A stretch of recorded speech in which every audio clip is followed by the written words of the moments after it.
Throughout history, there's been stories of ghosts, hauntings, even going back to biblical times. In the first book of Samuel, King Saul went to see a medium, the witch of Elder, to raise the spirit of Samuel himself, which apparently was supposed to have taken place.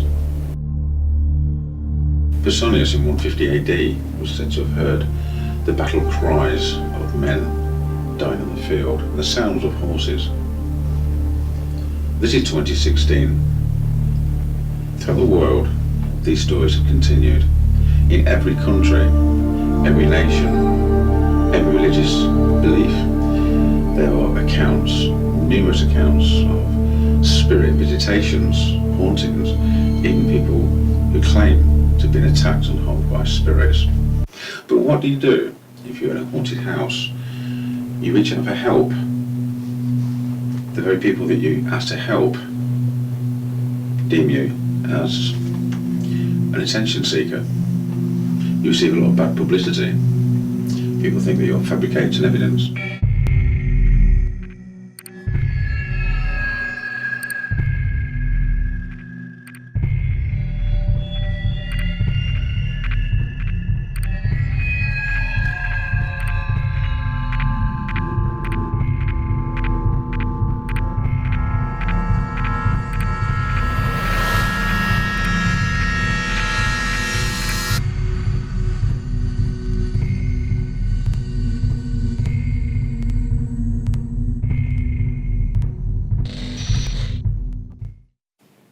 This is something that happened to one of my guests tonight, well, one of two guests. Tonight I'm speaking to Keith Linder, the Demons in Seattle, also known as the Washington State Poltergeist, is a case I was very heavily involved in only a few weeks ago. We'll also be hearing from Patty Hale, a very good friend and a very nice lady who unwittingly became quite a large part of the investigation. There were some very strange things that transpired whilst we were in Seattle, but away from Keith and not connected with Keith, which we will be looking at and discussing in some detail soon. You know who I am, you know what I do. I need to just do this. Who's that, please?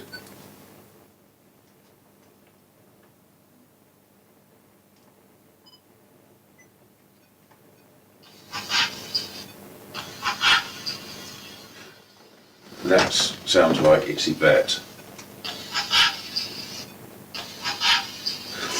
Okay, Yvette, thank you for joining me. I don't know who you are, I don't know where you're from, but you've kind of interrupted me. I'm actually filming for one of my shows on YouTube, so is there anything I can help you with, and why now? You must be aware what I'm actually doing.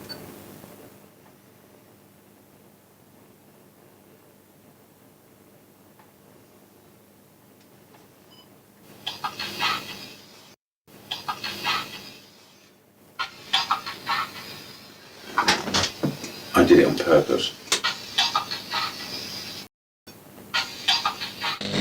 Okay, this is not what we're here doing this for tonight. Yvette, I will apologise, but we'll have to continue this maybe after I'm finished. Although Keith's case is still probably the most controversial case haunting in America in recent times, it is also, or should now be deemed, one of the most credible for three reasons. First of all, myself. Second of all, Steve Mera. And third of all, Nick Kyle from the SSPR, Scottish Society of Psychical Research, all using scientific methods to try and debunk, analyse and see exactly what's going on in Keith. I supplied a great deal of evidence. That evidence was scrutinised, looked at objectively and reported on accordingly. The reason that Nick Kyle came along was because, first of all, it was me and Steve. Such was the evidence, some people still refused to believe it was genuine. There was even mention of Keith possibly wiring up his home prior to our arrival, which obviously is totally ridiculous. So Nick Kyle was invited along as an independent observer to oversee the experiments, oversee the evidence, the way it was gathered, the way it was tested. I'd say that Steve is meticulous in his approach. Don is a curiosity because what's happening with him would appear to be paranormal, and I still can't figure out how he can do what he can do. Without further ado, okay Keith, so Ghost Adventures came out and investigated your home. From what I understand, it didn't go too well. What happened? A lot happened with, well, it depends how you look at it. I guess a lot didn't happen with Ghost Adventures coming out about a year and a half ago. They spent probably less than a day with an investigation, but prior to their arrival there had been a lot of activity, which is pretty much well known at this stage. And my hope with them coming in, as I hope with a lot of investigators coming in, is to try to determine the root cause and try to maybe give me and my girlfriend some explanation as to what's happening and why it's happening. So that didn't actually work out too well, did it? Or what do you think that was? What do you think the reason is? Because Zac and his team didn't manage to actually find any evidence. Now, I know you've come under quite a lot of criticism based on that show that went out. A previous team, Ghost Adventures, had been in and left with zero evidence and kind of pitted us in a wrong light of attention-getting, hoaxing. But he refused to give up. Obviously, then we got involved. You contacted us, and that must have been quite a consideration, because if it was a case that you was fabricating evidence, the last thing you're going to want is a team to come over, yet alone a team from the UK to travel between 8,000 and 10,000 miles to come over and say exactly the same thing. So obviously that must have been, you know, not a decision that you would have taken lightly. Yeah, it's like going to the well for a second time and maybe getting the same results. And there was a lot of risk involved. There was a lot of inner conversations as to why. But like I said, when you see and live what I've seen and lived with for the last 4 years, you know you're not hallucinating. You know you're telling the truth, and it does deserve. This is not about me. It does deserve to be investigated and the truth found out. We actually captured a hell of a lot of evidence, didn't we? Some of it we're going to have a look at very, very shortly. Patty was around Keith, and you both shared quite an experience. What actually happened? Well, actually, I was over to Keith's because we were actually watching this liquid material coming through his walls, running down his walls. Mm-hmm. So I was there at the time, and we were sitting at his dining room table, and all of a sudden, Keith says, "Why is the chandelier moving?" And I looked up, and I was like, "Wow, I don't know." And so I tried to get my phone out to capture it, and I just captured the last part of it, but I was pretty good there. After we returned to the UK for the first time, Keith Linder asked us to return because a couple of months later, it would appear that the activity once again began to increase. Strange substances seemingly coming out or running down the walls without explanation. The very interesting is this substance that began running down the walls. Now, I know, Keith, you kind of investigated yourself and discovered there's no actual pipes or anything that actually run behind them walls. That's correct, isn't it? To my knowledge, been in the house 4 years, there's nothing behind that wall. I confirmed it that night. Patty, there's no pipe or anything behind that wall, but the substance was coming from the wall. It was 3 streams coming downward.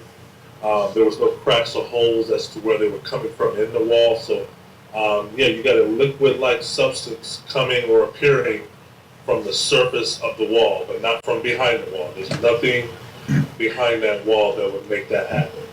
Interestingly enough, the substance was still on the wall when myself, Steve Mera, and was actually accompanied by Nick Carr from the SSBR. The substance was still there, so we was actually able to take a physical sample. We've now had the results back from the sample, but when we do, and we find the makeup of this substance, exactly what it is, if we can find out what it is, we will obviously update you as soon as possible. So, I mean, that was actually quite fascinating, Keith. And also then I decided to take a walk around the house upstairs, looking very closely at the walls, and we found this same kind of substance in quite a few different places, didn't we? It wasn't so prevalent. But You guys found even the spots that I did not know had existed because outside of the living room wall, the substance kind of blends in well with the other wall surroundings. But very eerily similar in other parts of the house, almost like it was sweating. Let's take a look at that now. Let's look at that footage and actually see what it is we're actually discussing.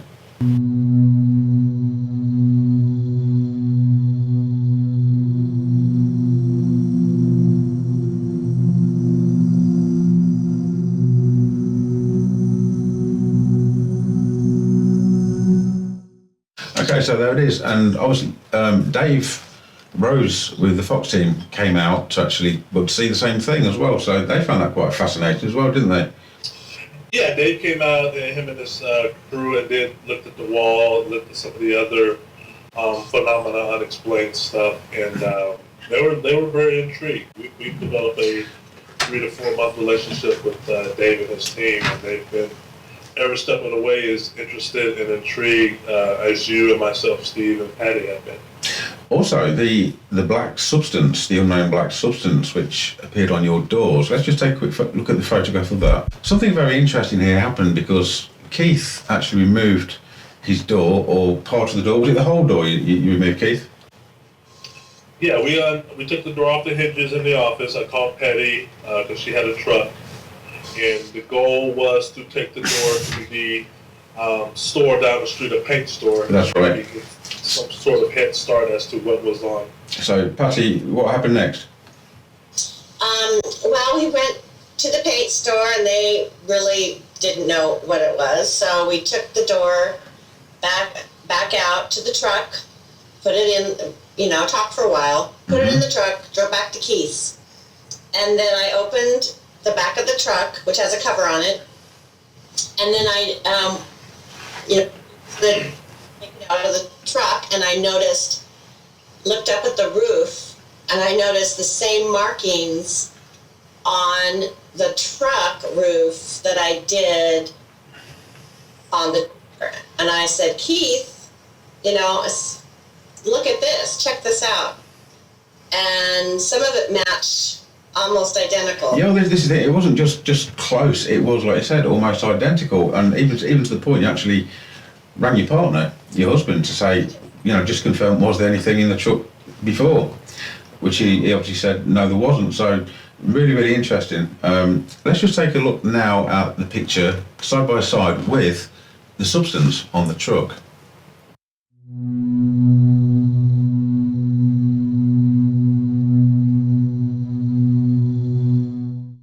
I'd agree, that is very, very close. It looks almost the same. Again, we still know little about it, but we will update as any information comes forward. Now, this was the second time we'd been out to visit Keith at his request. This time, however, we took Nick Kyle from the SSPR as an independent observer to oversee the proceedings, the investigation, the way the analysis was done and the way the evidence was collected. These recordings are intriguing because there were no files on the recording machines, but yet something's appearing. Some vocal qualities there need to be analysed and clarified. Even despite myself and Steve being professionals in our field of what we actually do, there's still a lot of people out there that didn't believe what we captured. The voices were played out on Vox. Who's Vox? Shall I start that again? The voices were played on Fox. They certified it as intelligent haunting, partly because of the evidence you're about to hear for yourself. We've got some fantastic captures. Let's just have a listen to some of those now. And of course that's led to something quite unique. Don going downstairs underneath the house of all things. And in fact I was a bit concerned earlier on because we kind of lost him for about 20 minutes, and we could hear him puffing and panting under the floorboards. We lost track of him. Nevertheless though, he poked his head up, absolutely flabbergasted. He said he's got these recordings, and I thought, well, okay, let's listen to them. And I went over there, we put them on, and I've never heard anything like it. They were as if they were there just talking to him.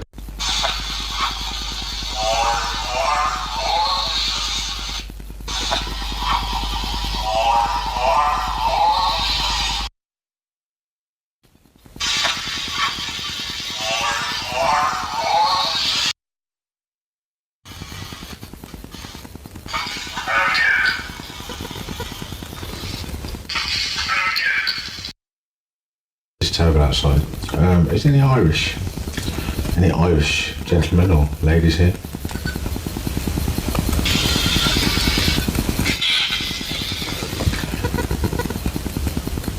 Thank you. Okay guys, can you please confirm for me the brothel case we've just done, that there is nothing negative, nothing there to harm or the intent of harming Keith Linder now? Thank you.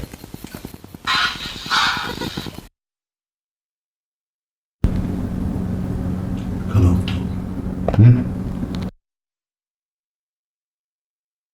I'm Nick Kyle, President of the Scottish Society for Psychical Research. Steve and Dawn have asked me to be an independent observer in this case and brothel, and I'm happy to look at what approaches there are to gathering evidence.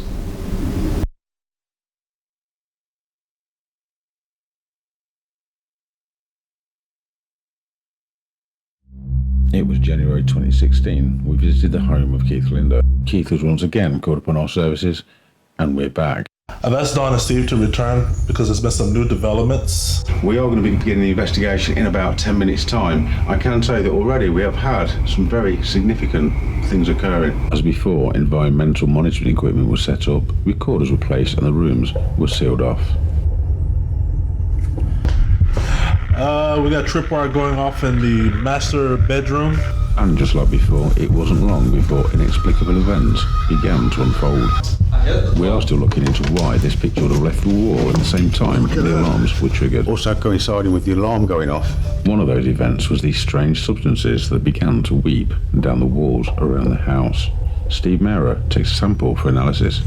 Attentions were then drawn to the woods and the creek which lay beyond Keith's house.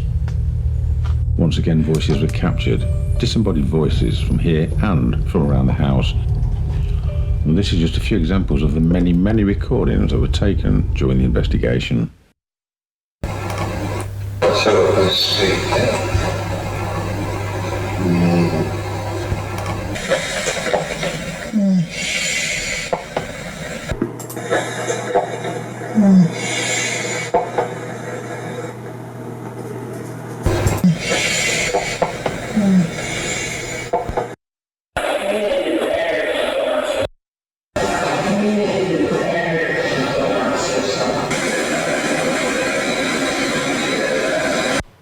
Absolutely fascinating. Guys, what do you make of them?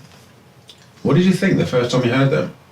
I mean, I'm bearing in mind, Keith, this was the second lot that we'd captured from the second visit. Equally as impressive as the first, wasn't they? Yeah, the EVPs caught the first and second visit. What I like, not say like, but what I find interesting the most of all is the clarity of the voices that you guys found. You don't have to strain to hear per se, and the voices that are coming through your devices, some are female, some are male, some have accents. And again, we got another Irish again. One yeah, you got a few Irish again, which was interesting. The first time it was still interesting. The second time, I think you got a few names. You got a few EVPs that mentioned current events. Yeah, went to the store, bought some flowers, and came back. we did. I actually bought some flowers as a thank you to the spirit people, to show some appreciation. And we took this, I think it's probably my favourite recording. We haven't got it queued at the moment, but we will probably return to this on an update at a later date. Who bought those flowers? I think it was. Yeah, who bought those flowers, yeah. But it was a female voice upstairs, wasn't it? Who bought those flowers? And then another voice comes in. Was that one a female that went, that man? Absolutely, even I was impressed with that one. And, you know, I do this all the time. Again, it's very relevant to what we was actually doing. But it didn't stop there. Whilst there's possible mundane explanations for certain events that transpired, took place at Keith Linder during our second visit, such as laser tripwires going off, there is other things besides spirits that can set them off. Shadows, light, insects, numerous things. So, although interesting, we could never actually say that was 100% paranormal. One of the more interesting things was a picture that decided to leave the wall. A picture which seemingly left the wall that had been hanging there quite happily for quite a long time and just seemed to have left the wall. Keith, what happened there? You want to explain? Yeah, we were in my master bathroom, and we were responding to the tripwires going off. And I believe you had requested that Steve dart downstairs to go get a camera to film. Yeah. And as he came back upstairs and got into the landing into the doorway back into the bedroom, we all heard this loud bang coming from the stairwell. And lo and behold, we go out there and look. That's a pretty big picture. It was a big picture. We'll take a look at that in a moment. Yeah, yeah. And even Nick Kyle came inside because he'd actually heard it from the outside of the building. He was on your porch at the time. He said, I heard that bang. Yeah, we heard the bang. Pictures on the ground. We're all standing together in the room, so it's not us. Steve had been in the doorway for a few seconds, and like I said, the reenactment of trying to debunk that whole thing really much proved to the fact that no, Steve coming up the stairs and that photo falling down were two separate things. Yeah, because I said let's try and replicate it with the timing, didn't I?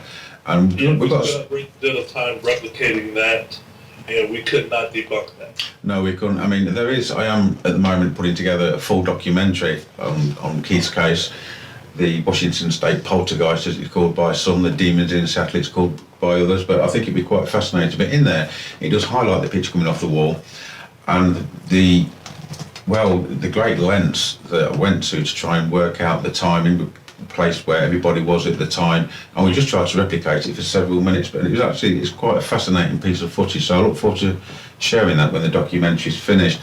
Now, Patty, what did you think?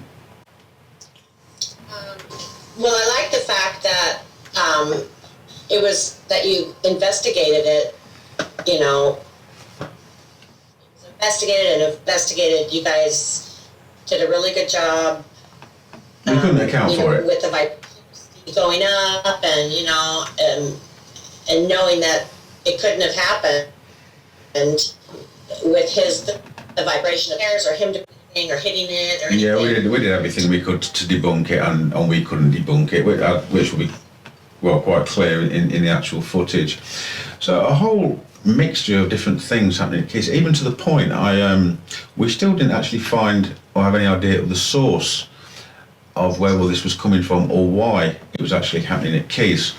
So I mean, I went under the house in your crawl space, and even under the crawl space managed to pick up some very interesting vocal responses.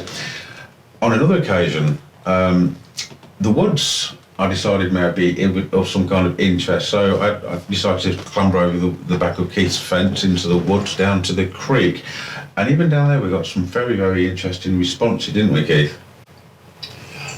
Yeah, you had ventured into the woods, which is directly behind my house, is a little watershed creek area. I think you was going about an hour, 20 minutes. And yeah, you're right. There were some interesting EVPs caught. Some of the better EVPs, if you will, were caught. And we had always theorized that if it's not the house, it got to be the land underneath the house, and the woods is connected to the land underneath the house. So that was very interesting. One of the questions I actually put forward to any spirit people, personalities in the woods, is if there is anybody buried there, basically, that nobody knows about, could they give me the first name? Yeah. And instantly we got just one word, a name, nothing more, nothing less. Was it Ray? Yeah. You just said Ray. Now, interestingly enough as well, you later on, I think it was the following day, did you not pick up the same name in your bathroom? Was it the bathroom? Yeah, the next day in the bathroom was the EVPs of Ray and another, I guess, entity, if you will, having a conversation where the entity referred to Ray as Ray. You can make it up. Pretty much selling Ray to, because they took an interest in Steve and your cameras and the recording devices, and were whispering, and the word Ray was captured on the voice recorder. And at that time, I had not really been familiar with the name in the woods being Ray. So it was interesting that we got Ray in two different places, one inside, one outside, and that was, It was very clear. It was very, very clear, wasn't it? Yeah. I think that's one of the things when people talk to me is, who've been doing this a while, they said their EVPs that they capture are never this clear. these are clear EVPs. Some people refuse to believe it based on it's so clear. Well, I think it's regular conversation, and I'm like, no, that's the EVP you're listening to. That's not the investigators. That's them. And then they're like, oh, because they mistakenly think it's you, Steve, or somebody else having a conversation. I'm like, no, that's the EVP. Yeah, I heard that when somebody says, I can't hear it, all I can hear is somebody talking, and you went, yeah, well, that is the EVP. Well, I email them back. That's it. And then they have to, so. Yeah, well, being the point of fact that it's not an EVP, that is an AVP, actual voice phenomena, which I will explain in another episode more about that, go into great detail, the difference between an EVP and my definition of an AVP. Also, during the motion detection experiments on the landing, we managed to capture these very strange, bizarre images. That'll be coming up after the break.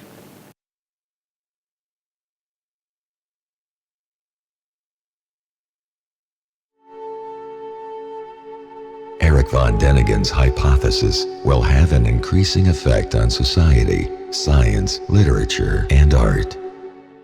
The search for extraterrestrial intelligence is a concern that affects all of humanity. For me, it's like souvenirs of the past. Some of our human forefathers had contact with extraterrestrials. They were here, they visited us, they were in contact. Something happened in the deep past, and it will happen again in the future.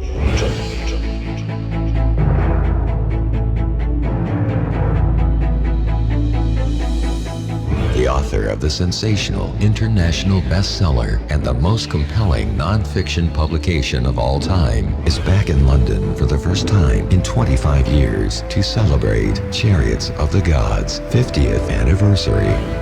Eric von Däniken Legacy Night. In this 2-hour special, you are invited to share with Eric his most influential discoveries and revelations. Learn about his incredible life journey as an author and researcher. Meet the team behind the highly anticipated Chariots of the Gods 360-degree entertainment franchise. Eric von Däniken Legacy Night, live streamed from the Princess Anne Theatre, BAFTA 195, Piccadilly, London, October 15th, 2016.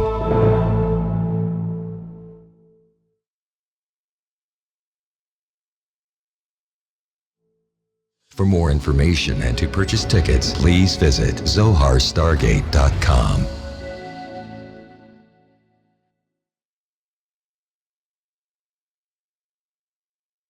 Whilst everybody was accounted for downstairs, we set up a motion detection device on Keith's landing, which seems to be a source of many unexplained sounds, bumps, bangs and voices.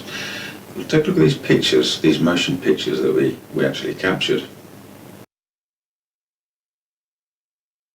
Motion detection equipment on the landing was triggered, producing these very interesting anomalous images.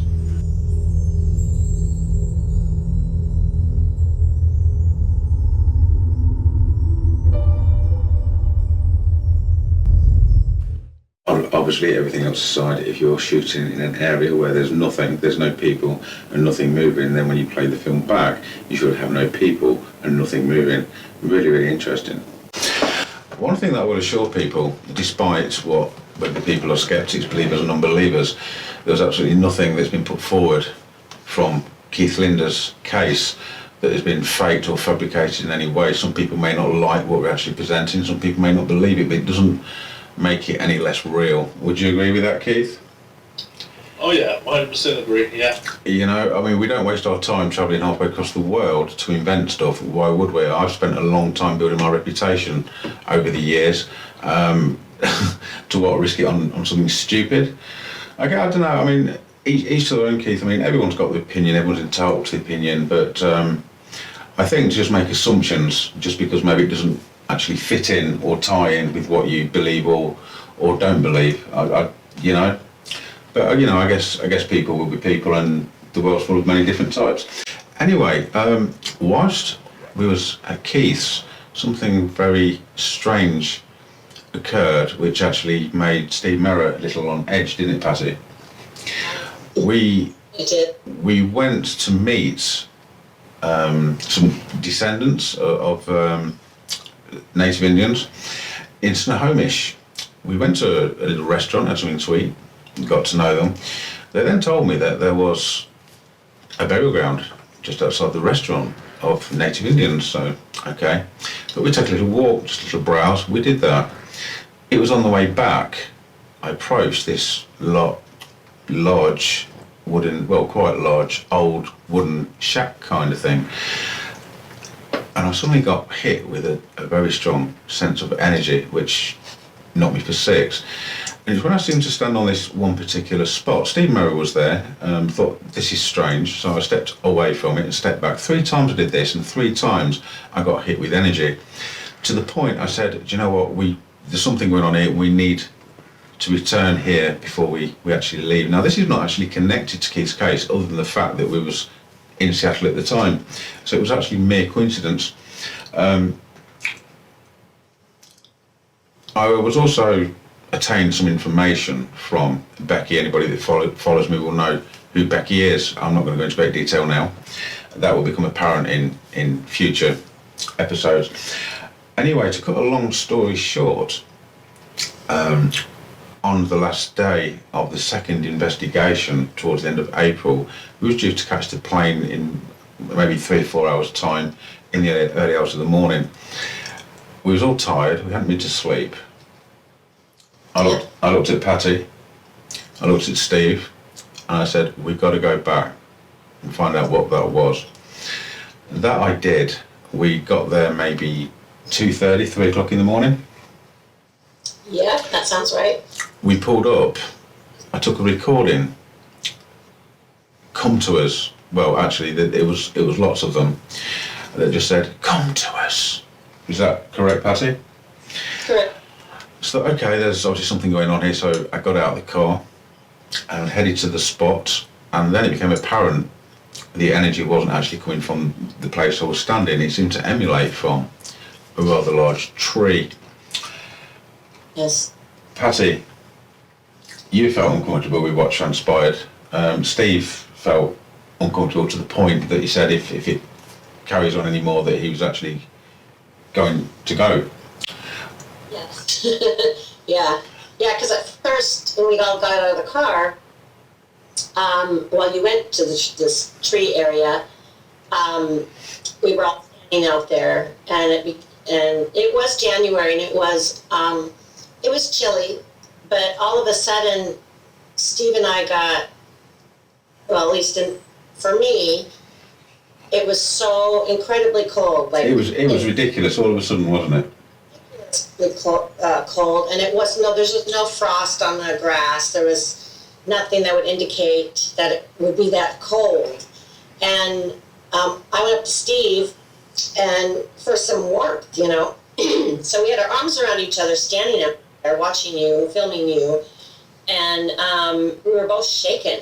I could see the camera, Steve was like this, Anyway, what transpired was, to intents and purposes, there was a lot of entities around this tree. Now, I'll also mention the fact the wooden shack that I just described a couple of minutes ago, it turned out that used to actually be a mortuary, which we wasn't aware of at the time, was we? These entities that were surrounding this tree, and indeed surrounding me, were not what you would class as normal spirit people. Come and join us, which is not uncommon, I do get that a lot. Anyway, you can have the best of it. We want your power. And then there was one which was very, very loud, which I'll play in a second. What I will say as well, Steve was about 15 feet away and he could hear all these clearly. I think the one that actually made me a little bit nervous is when they said, you can levitate, up, up, up. That's when Steve looked at me and said, Don, this is not my forte, this is like supernatural, this is not paranormal, there is a divide here. So, what was running through your mind, Patty? Because it's not what you expected, was it? Yeah, well, the thing that sticks out in my mind, besides all those voices that were The very, very loud one. Loud, very clear. We went back in the car at one point to warm up and to hear the recordings. And basically, Steve opened the door on the other side. I got in the car, and you fell to your knees. With, Yeah. And that's when I started to go, wow, basically, what are we dealing with? Anyway, to cut a long story short, I did a thing, shall we say, Patty? And the result was that everything disappeared. There was no more voices after that, no more recordings or anything else. That's correct, isn't it? Well, Steve will verify that as well. Steve basically says, I don't know what it is you just done, but obviously there's nothing there now, and before that you did that, there was lots and lots going on. Now, just to make sure, we actually, during the second visit to Keith, we paid a return visit to the tree, didn't we, Patty? Actually. Yeah, and we found it exactly as we left it, absolutely nothing whatsoever, no voices, no anything, so still not 100% sure what it's about. I find it very interesting that the tree was next to the mortuary. So yeah, that was a very, very strange occurrence, something I was actually prepared for and didn't expect. It's not the sort of thing that you do expect after you've just been to a restaurant. One thing I'm going to mention as well recently, Keith, I've just seen some footage a few days ago of the exorcism that Father Roy performed. Yeah. Yeah, and I had to look twice because you was actually tied into a chair. Yeah, as a precaution, this goes into the format of the property exorcism. Yeah. And being that I've been at Ground Zero for 4 years, Yeah. we don't know it's in me. So, yeah, to protect myself in those, there was a brief moment where I was tied down in a cleansing of me, if you will, before we cleanse the house, just to make sure there's no jumping around. You got to take these precautions. So, yeah, it was a momentary tie down. And that's, well, I mean, I know it happens. Fair or bad, yeah, maybe. And then, like I said, it was for the house, but then again, To make sure there was nothing to do with you. So, I'm a big guy. I'm 6'5". If I go at anybody Yeah. in what's vicinity of me, let alone if I'm possessed, you're not going to stand a chance. So that was what that was done for. Okay, so what actually happened? Anything? Was it a very quiet affair? I mean, that's the whole why we're talking about it now, because that video has existed for over a year, or almost a year. And when you and Steve left a few weeks ago, a month and a half ago, I'm going back through old footage because I took a lot of videos myself, and I'm finding, well, like you said earlier, AVPs, and there are a lot of AVPs, EVPs in that exorcism. These are entities talking. During the exorcism as it's actually being performed? I never reviewed it before. I Okay. just had it as a backlog. Yeah. As something that I would eventually get to, but I'm glad I recorded it. It was Father Roy's advice to record it just in case. Like I said, there's many things you want to tape it for. EVP was not at the top of the list at the time as to why we were recording it. I didn't know what EVP was until you guys came into the picture. But now, looking at it almost a year later, there's a whole narration in there. Patty's listened to it. People have listened to it, and it's quite interesting what 4 or 5 voices are saying through the course of this 4-hour-long exorcism of the house. Oh, 4 hours was it? Yeah, the whole entire. There's 3 videos on YouTube. That's only part 1. The whole entire event lasted 4 hours. Okay, I mean, me and Steve, we actually visited Father Roy in his home and interviewed him again. All that will be in the actual upcoming documentary. Guys, I think we're running out of time, so is there anything else that you'd like to say before we go? No, I'm just, like I said, I'm looking forward to more findings from yourself and Steve and from the scientific establishment, as well as, myself and others. But like I said, I guess it's safe to say that I'm no longer in the house. Yeah, Just the audience to know I'm no longer in the house. Yeah, because you actually just recently moved, haven't you? Yeah, just moved 3 weeks ago. Okay, how's that going? How's that working out, okay? Yeah, everything's quiet, everything's kind of okie dokie here. Okay, that's good, that's good. Not, walking around on eggshells, so that's good. And you know what? The one thing that actually came out of the whole Keith Linder thing in the investigation is I met two very, very good friends, which I plan to stay in contact with. Okay. All the negative stuff and to Keith, and I've, have some great friends, It's always nice to pull a positive out of a negative, as it were. Yes, exactly. Okay, guys. Definitely good friends across the pond. Yes. Many would like to say, you guys have been in my house, slept in my house. Don likes to take pillows when people are not looking. Ate all your food. Other than that, some great friendships have forged. Yes. Ate all your food. And I've got to say before we go, Keith, just put my mind at rest. Did you know last time we was there, what was going on with, what the hell was going on with that pizza? Seriously, we'd had a pizza before, and we're talking pizza, American US pizza, and Keith and I came back with this pizza, and it was like, what was that about? The first time we had great pizza. Yeah, but what was that last pizza about, Keith? Pizza? Yeah, the one you had to snap in your mouth. The little thin one. Okay. Oh, so.